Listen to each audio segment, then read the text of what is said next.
यहाँ से ज़्यादा हर एक एग्जाम में क्वेश्चंस हमेशा पूछे जाते हैं। तो चलिए देखते हैं कुछ महत्वपूर्ण एमसीक्यू क्वेश्चंस को देखेंगे पहले, और एमसीक्यू क्वेश्चंस पहले देखेंगे और बाद में हम लोग थियरी भी कवर करेंगे, लेकिन अभी ज़रूरी है कि हम पहले क्वेश्चन के पैटर्न को समझें। तो चलिए कुछ क्वेश्चन सॉल्व करते हैं और जानते हैं कि हम अपने संविधान के विषय में कितना जानते हैं, और यदि ये क्वेश्चन हमारे एग्जाम में आ जाए तो क्या हम इसे कर सकते हैं या नहीं कर सकते हैं। तो सभी लोग कॉपी पेन ले लीजिएगा और मैच करते हुए चलिएगा कि आप कितने क्वेश्चन सही खुद से कर पा रहे हो और कितने क्वेश्चन को आपको किसी और की हेल्प की जरूरत पड़ रही है। तो चलिए पहला क्वेश्चन देखते हैं। संविधान सभा की प्रथम बैठक कब हुई थी? ऑप्शन ए है 9 दिसंबर 1946, ऑप्शन बी 11 दिसंबर 1946 या फिर 13 दिसंबर 1946 को, ऑप्शन डी है 21 दिसंबर 1946 को। सही जवाब है इसका ऑप्शन ए 9 दिसंबर 1946 को संविधान सभा की प्रथम बैठक हुई थी। तो जिन लोगों का ऑप्शन ए है उन लोग का सभी लोगों का आंसर क्या है? सही है। चलिए अगला क्वेश्चन देखेंगे। क्वेश्चन नंबर 2 है, संविधान सभा के अस्थायी अध्यक्ष किसे नियुक्त किया गया था? ठीक है, यानी कि टेम्पररी चेयरमैन किसे नियुक्त किया गया था? संविधान सभा का टेम्पररी चेयरमैन कौन था? Option A doctor BN Rao, option B doctor Sachchidanand Sinha, option C doctor Bhimrao Ambedkar या फिर option D doctor Rajendra Prasad. Option B यहाँ पे जिन लोगों ने ट्रिक किया है उनका आंसर क्या है? करेक्ट है। इसका सही आंसर क्या हो जाएगा? अस्थायी अध्यक्ष बनाए गए थे संविधान सभा के doctor Sachchidanand Sinha. Option B is right answer. चलिए अगला क्वेश्चन देखेंगे। प्रारूप समिति के अध्यक्ष कौन थे? प्रारूप समिति के अध्यक्ष कौन थे? ऑप्शन ए है BN Rao, option B JB Kripalani, option C Vallabh Bhai Patel, option D Bhimrao Ambedkar. यहाँ पे सही जवाब है हमारा भीमराव अंबेडकर। तो जिन लोगों ने ऑप्शन डी को लॉक किया है उनका जवाब क्या है? सही है। चलिए अगला क्वेश्चन देखते हैं। संविधान सभा के अस्थाई यानी कि परमानेंट चेयरमैन कौन बनाए गए थे? अस्थाई अध्यक्ष कौन बनाए गए थे? Option A doctor Bhimrao Ambedkar, option B KM Munshi, option C doctor Rajendra Prasad, option D है डॉक्टर सच्चिदानंद सिन्हा। तो यहाँ से एक चीज़ तो क्लियर हो जाती है कि डॉक्टर सच्चिदानंद सिन्हा को क्या बनाया गया था? अस्थायी अध्यक्ष बनाया गया था। तो ये ऑप्शन तो सही हो नहीं सकता। तो यहाँ पे जो हमारे क्वेश्चन का सही ऑप्शन है वो क्या है? डॉक्टर राजेंद्र प्रसाद को क्या किया गया था? संविधान सभा का अस्थायी अध्यक्ष बनाया गया था, परमानेंट चेयरमैन बनाया गया था। ऑप्शन सी हमारा क्या हो जाएगा? सही हो जाएगा। चलिए अगले क्वेश्चन की तरफ बढ़ेंगे। क्वेश्चन नंबर 5 है, संविधान सभा के अंतिम रूप से संविधान को कब पारित कर दिया गया? तो ऑप्शन ए है 26 जनवरी 1950, ऑप्शन बी 15 अगस्त 1947, ऑप्शन सी 2 अक्टूबर 1949, ऑप्शन डी है 26 नवंबर 1949। तो जिन लोगों ने आंसर किया है 26 नवंबर 1949 को, यानी कि ऑप्शन डी को, उनका आंसर क्या है? बिल्कुल सही है। चलिए अगले क्वेश्चन की तरफ बढ़ेंगे। भारतीय संविधान किस दिन से पूर्णतः लागू हुआ था? तो यानी कि इसे कब पूरी तरीके से अपना लिया गया था, कब ये लागू कर दिया गया था, सभी लोगों को इसको एक्सेप्ट करना जरूरी हो गया था। एक तो हुआ बनना, ठीक है, वो बना अलग चीज़ है, और उसको लागू कब किया गया ये अलग चीज़ है। तो संविधान को लागू किया गया था, कब लागू किया गया था?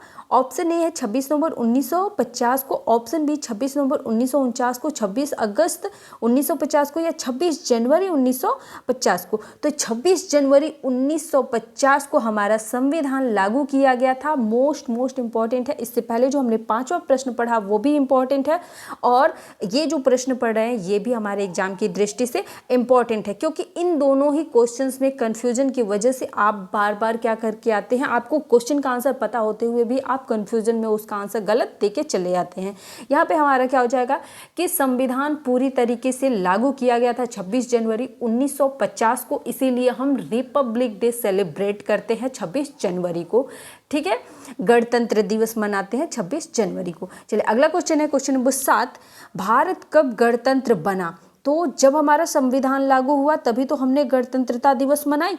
ऑप्शन ए है 15 अगस्त 1947 को, ऑप्शन बी 26 जनवरी 1949 को, ऑप्शन सी 26 जनवरी 1950, ऑप्शन डी 2 अक्टूबर 52 को। तो ऑप्शन सी हमारा सही हो जाएगा कि हम 26 जनवरी 1950 को पूरी तरीके से गणतंत्र हो गए थे, यानी कि हम लोगों का संविधान बन करके तैयार हो गया था और हमारे वहाँ लोकतांत्रिक सत्ता का जो है निर्माण हो गया था। तो इस प्रकार से ऑप्शन सी जिन लोगों ने चॉइस किया है उनका आंसर क्या हो जाएगा, सही हो जाएगा। चलिए अगले क्वेश्चन की तरफ बढ़ते हैं। अगला क्वेश्चन है, भारतीय संविधान के किस भाग को उसकी आत्मा की संज्ञा दी गई है? ठीक है, भारतीय संविधान में किस भाग को आत्मा की संज्ञा दी गई है? ऑप्शन ए मूल अधिकार, ऑप्शन बी संवैधानिक उपचारों का अधिकार, ऑप्शन सी प्रस्तावना, ऑप्शन डी संशोधन की प्रक्रिया। ठीक है, तो जिन लोगों ने सही ऑप्शन किया है ऑप्शन सी को, तो यहाँ पे क्या हो जाएगा, उनका आंसर क्या हो जाएगा, करेक्ट हो जाएगा। प्रस्तावना जो है भारत के संविधान की प्रस्तावना को, भारत के संविधान की प्रस्तावना को क्या कहा गया है, संविधान की आत्मा कहा गया है। तो जिन लोगों ने ऑप्शन सी चॉइस किया उनका आंसर क्या हो जाएगा, करेक्ट हो जाएगा। चलिए अगला क्वेश्चन देखेंगे। 9वां क्वेश्चन है, संविधान सभा ने राष्ट्रगान को कब स्वीकार किया था? ये क्वेश्चन काफ़ी इंपॉर्टेंट है, कई बार पूछा गया है, इसलिए इसको जरूर देखेंगे। और मैं तो ये कहूँगी कि सारे क्वेश्चंस को आप नोट करते चले और जो एग्जैक्ट सही आंसर मैं बता रही हूँ उसको नोट करें। सारे ऑप्शंस को लिखने की जरूरत नहीं है, पर क्वेश्चंस नोट करें और क्वेश्चंस के साथ में जो सही आंसर है उसको नोट जरूर करें।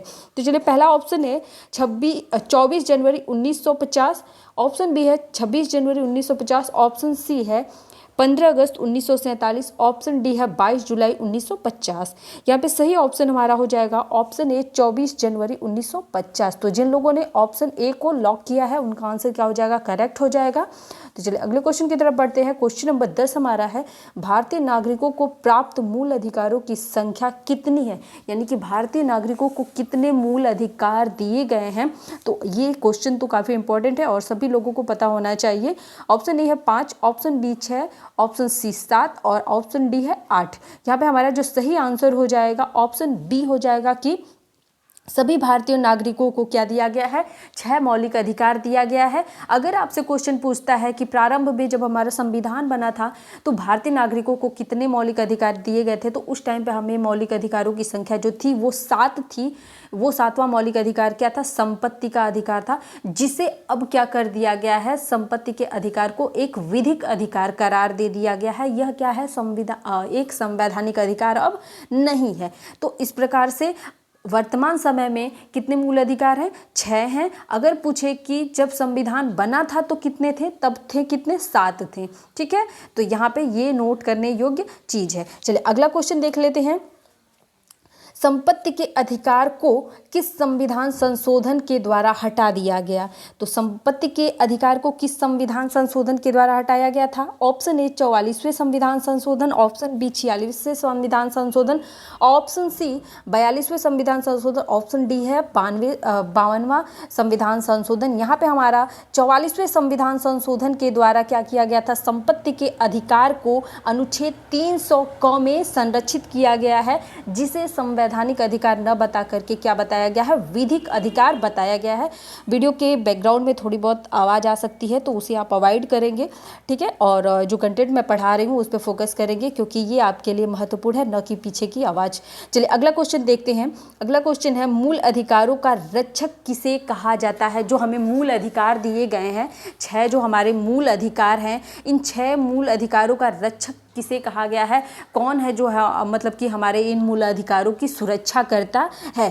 ठीक है, अगर हमारे मूल अधिकारों का हनन किया जाए तो उसकी सुरक्षा कौन करेगा, उसकी सेफ्टी कौन करेगा? ऑप्शन ए है सर्वोच्च न्यायालय, ऑप्शन बी उच्च न्यायालय, ऑप्शन ए और बी दोनों, ऑप्शन डी संसद। यहाँ पे हमारा सही आंसर जो हो जाएगा ऑप्शन सी हो जाएगा कि न्यायालय इसीलिए बनाया गया है कि यदि क्या हो, किसी भी प्रकार के हमारे संवैधानिक अधिकारों का हनन किया जाता है किसी भी व्यक्ति के द्वारा, तो क्या किया जाएगा, वो दंड का पात्र होगा।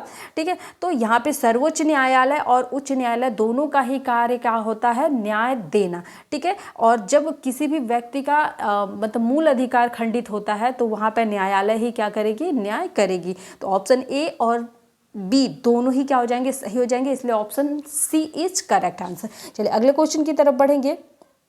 अगला क्वेश्चन है, किस अनुच्छेद के द्वारा 6 वर्ष से 14 वर्ष तक के बच्चों के लिए शिक्षा का अधिकार मूल अधिकार माना गया है? यानी कि मूल अधिकारों की श्रेणी में सम्मिलित कर दिया गया है कि 6 से 14 वर्ष के बालकों को निःशुल्क शिक्षा दिया जाएगा और यह शिक्षा जो होगी अनिवार्य होगी। यानी कि 6 से 14 वर्ष के बालकों की जो शिक्षा होगी ये अनिवार्य होगी और ये जो है बालकों का मौलिक अधिकार है। ठीक है, और जब मौलिक अधिकार है तो इसका हनन नहीं होना चाहिए। ठीक है, तो यहाँ पे ऑप्शन दिया है अनुच्छेद द बी, अनुच्छेद 20 दिया है, अनुच्छेद 21 दिया है, अनुच्छेद 21A दिया है और अनुच्छेद 22 दिया है। तो सही ऑप्शन हमारा जो हो जाने वाला है वो क्या है? ऑप्शन सी है। अनुच्छेद 21A के तहत आर्टिकल 21A के तहत क्या दिया गया है कि 6 से 14 वर्ष के बालकों का जो शिक्षा का अधिकार है वो मूल अधिकार की श्रेणी में आएगा, जो कि मतलब कि उनके लिए अनिवार्य होगा। यानी कि पढ़ाई, बेसिक शिक्षा जो है बच्चों के लिए क्या है? अनिवार्य है। तो ये क्वेश्चन कई बार आपके एग्जाम में पूछा गया है। इस क्वेश्चन को नज़रअंदाज नहीं करेंगे, इसको थोड़ा सा ध्यान में रखेंगे। आज के सेशन में वैसे मैं जितने भी क्वेश्चंस पढ़ा रही हूँ सारे आपके लिए महत्वपूर्ण ही हैं, तो फिर इसको अच्छे से पढ़िएगा और सारे क्वेश्चंस को नोट कर लीजिएगा, इसके राइट आंसर भी नोट कर लीजिएगा और एग्जाम में जाने से पहले एक बार इसे देख लीजिएगा। चलिए अगला क्वेश्चन है, लोक कल्याणकारी राज्य की अवधारणा किसमें निहित है? ऑप्शन ए मूल अधिकारों में, ऑप्शन बी राज्य के नीति निर्देशक तत्वों में, या फिर ऑप्शन सी मूल कर्तव्यों में, या फिर सर्वोच्च न्यायालय में। तो डीपीएसपी यानी कि राज्य के नीति निर्देशक तत्व जो हैं ये क्या हैं? इन्हें लोक कल्याणकारी राज्य की अवधारणा बताया गया है। ठीक है, भाग 4 जो है हमारा नीति निर्देशक तत्व है। संविधान का भाग 4 नीति निर्देशक तत्वों को रखा गया है और इन्हीं नीति निर्देशक तत्वों को लोक कल्याणकारी राज्य की अवधारणा बताया गया है। दूसरी चीज़ मैं बता दूं कि जब हमारा मौलिक संविधान बना था, मूल संविधान बना था, तो उसमें मौलिक कर्तव्यों को नहीं रखा गया था। बाद में संविधान संशोधन करके हमें मौलिक कर्तव्य दिए गए हैं जो कि अनुच्छेद 51 क में संरक्षित किए गए हैं। ठीक है, तो भाग 4 क में जो है इसको रखा गया है मौलिक कर्तव्यों को, और भाग 3 में हमारे मौलिक अधिकार रखे गए हैं। जब मैं डिटेल में सारी चीज़ें पढ़ाऊंगी तो वहाँ पे आपको सारा कवर कराऊंगी। फिलहाल आप इस वीडियो को एंजॉय करिए। जिन लोगों ने आंसर बी किया था उनका आंसर क्या हो जाएगा? करेक्ट हो जाएगा। चलिए अगला क्वेश्चन देखते हैं। अगला क्वेश्चन नंबर 15 है, संविधान का अनुच्छेद 40 राज्य का नीति निर्देश देता है, राज्य को निर्देश देता है कि, ठीक है, कह रहा है कि संविधान का अनुच्छेद 40 राज्य को क्या निर्देश देता है? मतलब निर्देश देता है। ऑप्शन ए है समान कार्य करने के लिए समान वेतन निर्धारित करने के लिए, ऑप्शन बी पर्यावरण की रक्षा करने के लिए, ऑप्शन सी ग्राम पंचायतों का संगठन करने के लिए, ऑप्शन डी लोक कल्याणकारी राज्यों की स्थापना करने के लिए। तो 15 का जो सही आंसर हमारा हो जाएगा ग्राम पंचायतों का संगठन करने के लिए आर्टिकल 40। ये इंपॉर्टेंट क्वेश्चन है, ये आपसे पूछा जा चुका है कि क्वेश्चन इस तरीके से पूछा गया था कि ग्राम पंचायतों का संगठन किया जाता है किस अनुच्छेद के अनुसार? तो अनुच्छेद 40 के अनुसार ग्राम पंचायतों को संगठित करने की बात कही गई है भारतीय संविधान में। ठीक है, तो ये सारी चीज़ें ध्यान में रखेंगे। और ये अनुच्छेद 40 किस में आता है? डीपीएसपी में, यानी कि हमारे राज्य के नीति निर्देशक तत्वों में आता है। वीडियो पसंद आए तो वीडियो को लाइक, चैनल को सब्सक्राइब जरूर करिए। यदि किसी भी प्रकार का कोई डाउट या कमेंट आपके माइंड में है तो आप कमेंट के माध्यम से मुझसे डिस्कस कर सकते हैं। वीडियो को अधिक से अधिक शेयर करिएगा। वीडियो देखने के लिए धन्यवाद।